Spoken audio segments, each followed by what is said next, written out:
રાપરના રત્નેશ્વર મંદિરે પહોંચેલા ભારતીય કિસાન સંઘના કિસાન અધિકાર જાગૃતિ રથને ભવ્ય આવકાર। રાપરના રત્નેશ્વર મંદિરે પહોંચેલા ભારતીય કિસાન સંઘના કિસાન અધિકાર જાગૃતિ રથને ભવ્ય આવકાર।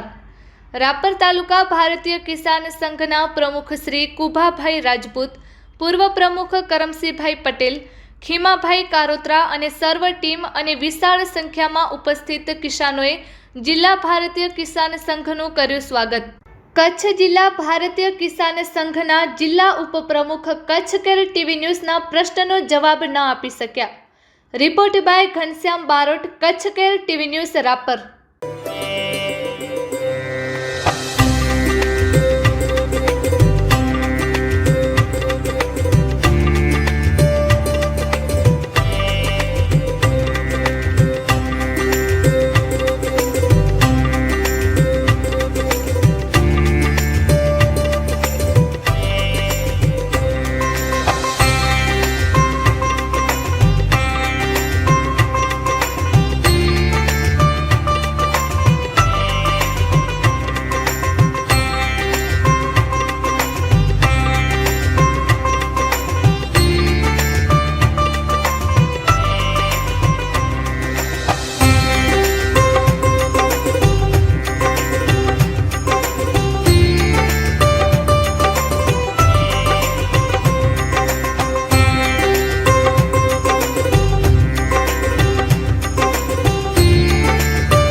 તારીખ 16/10/2025 જંગી અખાડાથી નીકળેલી કિસાન અધિકાર જનજાગૃતિ અભિયાનનો આ રથ આજે 14 દિવસ પછી રાપરના રત્નેશ્વર મંદિરે પહોંચ્યો છે। એ દરમિયાન ભચાઉ તાલુકો અને રાપર તાલુકાના અમુક ગામડાઓ પછી રાપરમાં પહોંચેલા આ રથનું રાપરના કિસાનોએ ઉષ્માભેર સ્વાગત કર્યું। અને હું માનું છું ત્યાં સુધી ઘણા બધા કિસાનોના ગ્રુપમાં હું એડ છું, એટલે ઘણા બધા વિડીયો જોતો હોઉં છું। જ્યાં જાય ત્યાં આ યાત્રાનું એવું સન્માન થતું હોય છે, પણ કયા કયા ગામડામાં ફર્યા, ક્યાં કેવો પ્રતિસાદ મળ્યો, એ મારી સાથે અત્યારે ભારતીય કિસાન સંઘના ઘણા હોદ્દેદારો છે। ખાસ તો ભારતીય કિસાન સંઘના જિલ્લા ઉપપ્રમુખ ભચાભાઈ માતા છે, મંત્રી શ્રી ડાયામામા છે, નખત્રાણા તાલુકાના પ્રમુખ છે। પણ આપણે શરૂઆત ભચામામાંથી જ કરશું। મામા શું કહેશો? ખાસ તો રાપર તાલુકા ભારતીય કિસાન સંઘના પ્રમુખ કુંભાભાઈ ચાવડા છે, કુંભાભાઈ ચાવડા ને કરશન મામા, ખાસ તો અમારા કરમસિંહ બાપા ખેંગારભાઈ, આ બધાએ મામા રાપર તાલુકામાં ભારતીય કિસાન સંઘની સાચું કહો ને તો ઓળખ આપી છે। પણ અત્યારે આપણે વાત કરશું આપણા આ અધિકાર રથની। શું કહેશું? હવે ઘનશ્યામભાઈ, એવી વસ્તુ છે કે આજ તો ખૂબ ખૂબ તમારો આભાર, જે અમારી સાથે જે તમે આજે બાઇટ લઈ રહ્યા છો એ બદલ આપનો પણ ખૂબ ખૂબ આભાર। અમે જે 16 તારીખથી જે તમે કીધું 16/10થી જે જંગી અખાડેથી આ જંગ શરૂ થયો છે અને જે આ અમારી વિકાસ યાત્રા જે શરૂ થઈ છે એ લગભગ ત્યારે અમે 16, 17 અને 18 એ 3 દિવસ અમે લગભગ 30 થી 32 ગામડા ભચાઉ તાલુકાના લીધા હતા। એમાં બહુ પ્રતિસાદ મળ્યો, જોરદાર એકદમ।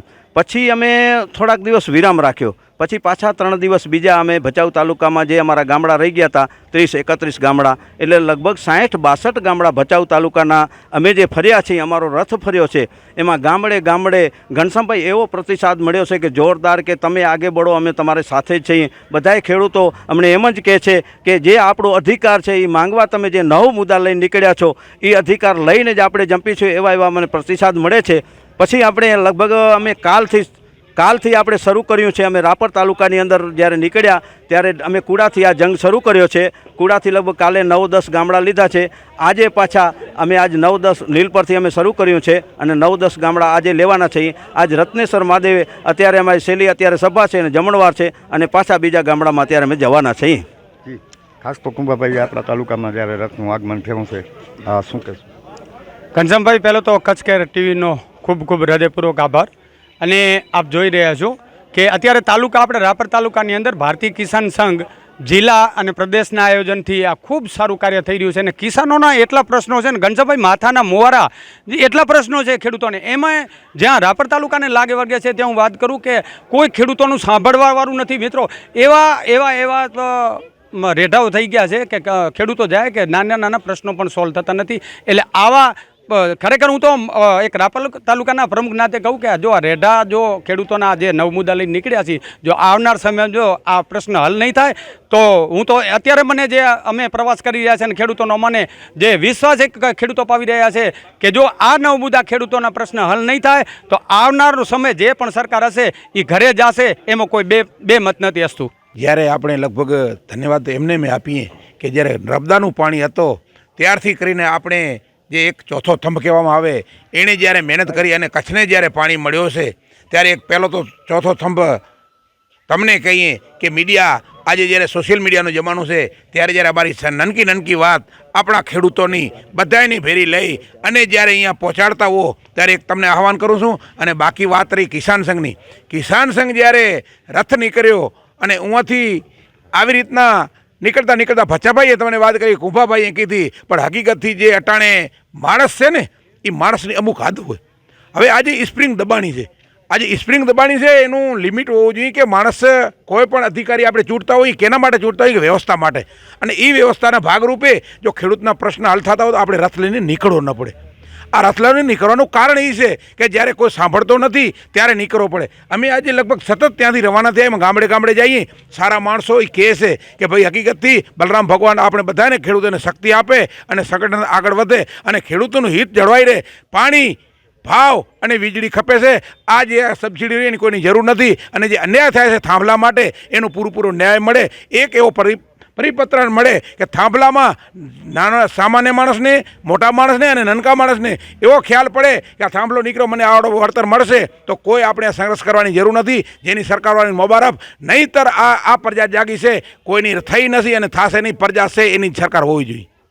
દર્શક મિત્રો, ખાસ કીધું તો જે ગામથી આ વંટોળ ઉઠ્યો છે એવા વાંઢિયા ગામના અજય પ્રસાદ મહારાજ મારી સાથે છે. દેવ, શું કહેશો?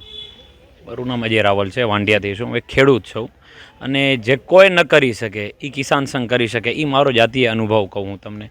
કે મેં સમાજ લેવલે પણ બહુ માણસોથી ટચમાં છું, હું રાજકારણી લેવલથી પણ ઘણા માણસોને હું મળેલો છું અને પોલીસ તંત્રમાં પણ હું ઘણા લોકો જોડે બેઠેલો છું, મળેલો છું. પણ હજી સુધી મેં મારી લાઈફના જે નાની ઉંમરમાં જે મેં અનુભવો કર્યા છે એમાં કેવું કે આશ્વાસન બહુ લોકો આપે છે કે વાંધો નહીં, મારા થઈ જશે, કે કરાવી આપશું, કે આ છે તે છે. પણ જેણે હજી સુધી અમને આશ્વાસન નથી આપ્યું, જેણે સલાહ નથી આપી, એવું જો કોઈ કામ કર્યું હોય કે મારી લાઈફનો જો પહેલો એવો કોઈ અનુભવ હોય તો એ આ કિસાન સંઘ છે કે જેણે મને સાથ આપ્યો, સહકાર આપ્યો કે મહારાજ તમે ક્યાંય તકલીફમાં લઈને લેજો, તમારા ગામની જવાબદારી આ કિસાન સંઘની છે. ખાલી તમને, અને પાછું એવું નહીં કે કોઈ બંધનમાં રાખવા, કોઈને છુપાવીને રાખવા કે અમે કહીએ એ જ તમારે કરવાનું. તમે લડત લડો, અમે તમારી ભેગા છીએ. એ આ કિસાન સંઘ છે. આપણે કોઈ પણ જગ્યાએ જઈએ, કોઈ રાજકારણીય નેતા હાથે, એ લોકો આપણને શું સલાહ આપશે?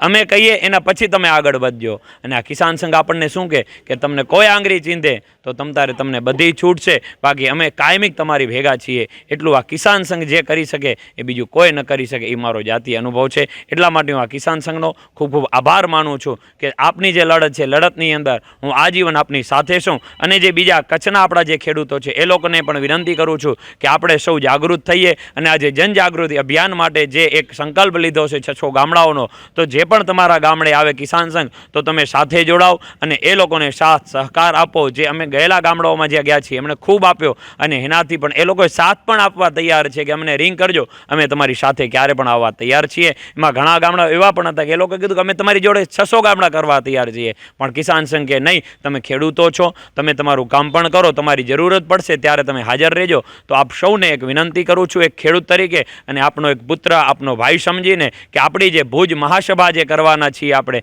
તે સભાની અંદર આપણે વધુમાં વધુ આપણે સંગઠિત થઈએ અને બધાને સાથે લઈ અને આપણે આગળ વધીએ. ભારત માતા કી જય. શું કહેશો મામ? ધન્યવાદ. મારું નામ છે કાનજીભાઈ ગાગલ, ભુજ તાલુકા ભારતીય કિસાન સંઘ પ્રમુખની જવાબદારી. વાત રહી રથયાત્રાની, તો છેવાડાનું કચ્છ જિલ્લો, કચ્છ જિલ્લાનું આડેસરથી કરી નારાયણ સુધી 360 કિલોમીટરનું મોટું વિશાળ જિલ્લો છે. અત્યારે ભારતીય કિસાન સંઘ જે અભિયાન ચાલી રહ્યો છે, 600 ગામ સુધી પહોંચવાની અમારી એક નેમ છે. અમે પહોંચી જશું એવો અમને વિશ્વાસ છે. પરંતુ આવતી 2 તારીખના 2/11/2025ના રોજ અમે જેમ મેકણદાદાના સ્થાન જંગીથી જેમ રથયાત્રાની શરૂઆત કરી હતી, એવી જ શરૂઆત અમે આવતા 2 તારીખના અમે માંડવી તાલુકાના રામપર વેકરાથી કરવા જઈ રહ્યા છીએ. એનું કારણ એક મુખ્ય ઉદ્દેશ એ છે કે કચ્છ જિલ્લાના 922 ગામ, 600ની અમારી નેમ છે. પણ અમારે જેમ બને તેમાં અમારા અભિયાનને જણ ગામ મજૂર ખેડૂત માલદારી સુધી પહોંચવાની અમારી એક નિષ્ઠા છે અને પહોંચી વળશું. અને આપના માધ્યમથી કહી રહ્યા છે કે આપે અમારું કવરેજ તમે સરકાર સુધી પહોંચી કરી રહ્યા છો, એટલા માટે હું તમને આભાર માનું છું. પણ વિશેષમાં વાત કરીએ તો અત્યારે લોકોમાં જુવાળ છે, પ્રશ્નો ઉકેલાતા નથી, ઉપર ભગવાનો વરસાદ ચાલુ છે, નથી બજાર ભાવ મળતા, એ બધી વસ્તુ અમે નવો મુદ્દામાં લઈ લીધી છે.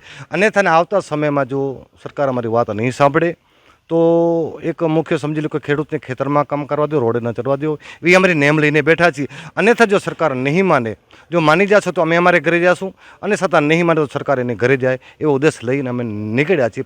કપડાં પોટલા બાંધીને આજે અમે ભારતીય કિસાન સંઘનું દરેક કાર્યકર, કચ્છ જિલ્લાના 84,000 કાર્યકરો છે. આ 84,000 કાર્યકરો પોતાનું કામ મૂકી અને કિસાન સંઘના સપોર્ટમાં કિસાન સંઘની વાત લઈને ગામડે જણ સુધી જઈ રહ્યો છે. અને આપણા માધ્યમથી કહી રહ્યા છીએ આવતા સમયમાં નહીં થાય તો આનું કદાચ પરિણામ એક સમજી લો ગુગુરુ સ્વરૂપે આવશે. અને આવતા નેક્સ્ટ સમયમાં મારા આગો વખતે વાત કરી કે આવતા નેક્સ્ટ સમયમાં કલેક્ટર કચેરી સામે અમે 1.25 લાખ લોકો સાથે મળી અમારી વાત કચ્છ ભુજ પૂરતી નહીં, ગાંધીનગર પૂરતી નહીં, પણ મોદી સાહેબ સુધી પહોંચાડશું એવી અમારી નેમ લઈને અમે નીકળ્યા છીએ. જી, ખાસ તો કિસાનો પાસે કોઈ રણનીતિ નથી હોતી, કારણ કે રણનીતિ તો રાજકારણ પાસે હોય. આ તો એક એવો સંઘ છે કે જેને ખેડૂતોના ઘર સુધી પહોંચેલું આ એક એવું સંગઠન કે જેની પાસે કોઈ સલાહકાર નથી. પણ અહીંયા તમે જુઓ તો આ બધા કોઠા ભૂજવાળા જ છે, પણ આ રણનીતિ નહીં. પણ તમે જે અત્યારે સીધી ને ખુલ્લી વાત કરી દીધી કે અમારું આયોજન છે એ જરૂર પડે તો દિલ્હી સુધી પહોંચવાનું છે. મને રાતે હુતા એક વિચાર આવ્યો કે કુદરત હોય, સરકાર હોય, ચોર હોય, ચપાટા હોય, ઢોરા હોય, લુખા હોય, આ બધા ખેડૂતોને નડે એની પાછળ ક્યાંક આપણે ઘણું લઈ લેવાની લાયમાં બળદને છોડી અને આખલા કરી નાખ્યા. અને આખલાની હાય આપણને લાગતી હોય એવું નથી લાગતું મામા? હવે આમાં ઘનશ્યામભાઈ વાત એવી છે કે 1987-88માં આજે કોંગ્રેસની સરકાર જે બેઠી હતી જે ગાંધીનગરમાં, ત્યારે આપણા કિસાન સંઘને આવા નડતા પ્રશ્નો હતા. ત્યારે કિસાન સંઘે એ જ્યારે ઘેરાવ કર્યો વિધાનસભાનો અને ત્યારે એણે ગોળીબાર કર્યો અને આપણા લગભગ 19 જે કિસાનો હતા એને શહીદ કર્યા. 17 કિસાન ભાઈઓ હતા અને 2 બહેનો હતી. મિત્રો એને ઉખેડીને તેથી જ ફગાવી દીધી છે. 95માં કેશુભાઈની સરકાર આવી, તેના પાછળ એને દીકરીઓ દીવો નથી રહ્યો. એ આને ખબર છે, આપણે બેસાડ્યા જ આમણે છે, કિસાન સંઘે બેસાડ્યા છે. અને જો કિસાન સંઘનો આ નવ મુદ્દા છે એનું તાત્કાલિક પરિણામ નહીં આવે તો 100% આને પણ ઉખેડીને ફગાવી દઈશું. આ અમારી નેમ છે. જી, તો દર્શક મિત્રો ક્યાંક ને ક્યાંક ખેડૂતોએ પોતાની નેમ વ્યક્ત કરી દીધી છે.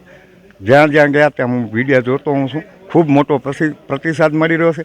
આપણે આશા રાખીએ કે સરકાર, કુદરત અને સરકાર બે તરફથી પીડાયેલા ખેડૂતોને ક્યાંક ને ક્યાંક સરકાર દ્વારા જો રાહત આપવામાં આવશે તો હું માનું છું ત્યાં સુધી આ એની પાછળ આ એક નથી. તમને જે દેખાય અહીંયા 5, 25, 50, 100 જણા દેખાય નથી, એમની પાછળ કરોડો લોકો છે કે જેની વાડીમાંથી, જેના ખેતરમાંથી આપણી થાળીમાં રોટલો આવે છે. એટલે સરકારે ચોક્કસપણે સમજવું જોઈએ કે કદાચ તમે 5 કરોડનો બંગલો બનાવીને 38 રૂપિયામાં ભાડે દઈ દેશો એ તો બરાબર છે, પણ એક ખેડૂતને એની જે વ્યાજબી માંગણી છે એના પૂરતા ભાવ દેવાની પણ ક્યાંક ને ક્યાંક વ્યવસ્થા કરો તો પછી આવા આંદોલનો કે આવા રથ કાઢવાની જરૂર ન રહે. Ghanshyam Barot, Kutch care TV news, Rapar, Kutch.